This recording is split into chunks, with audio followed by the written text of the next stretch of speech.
Let's talk about not getting the job. It's not uncommon for candidates that we work with or people we know to be disappointed if they don't get the job. And as somebody who's observed thousands of interviews, seen hundreds of candidates, almost 1,000 candidates go in for interviews, I can tell you confidently that you don't want every job, and that what's going on behind the scenes a lot of times when you are rejected, so to speak, is they've decided that you aren't the right fit for the job. And what I've been able to determine behind the scenes is that a lot of times they're right.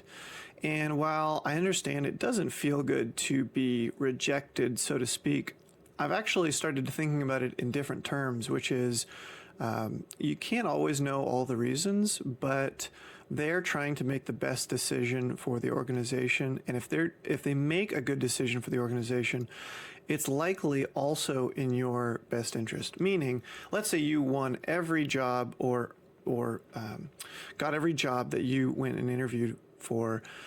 You would probably get jobs that you're not qualified for, that you'd be bored in, that wouldn't be a good cultural fit for you. And so the feedback of not getting the job is a bit disconcerting, but it's really actually good for us. We shouldn't have every job that we go interview for. And so I've also seen some folks kind of rue the time that they spent interviewing for those jobs. And in those cases, I encourage you to consider, one, how much time the company also spent. Usually there's multiple, interviewers, and so the company probably spent more time cumulatively.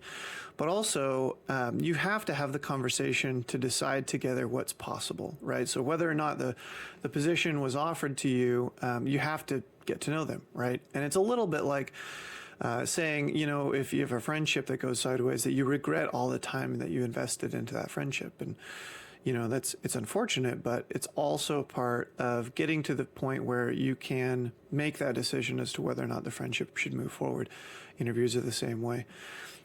So I just hope that can give you some encouragement and maybe take the sting out of it a little bit. You're great. You have a wonderful personality, and there's a particular job out there that is suited for you. And just because you didn't get this job, I hope you don't take it too personally, and you can keep moving.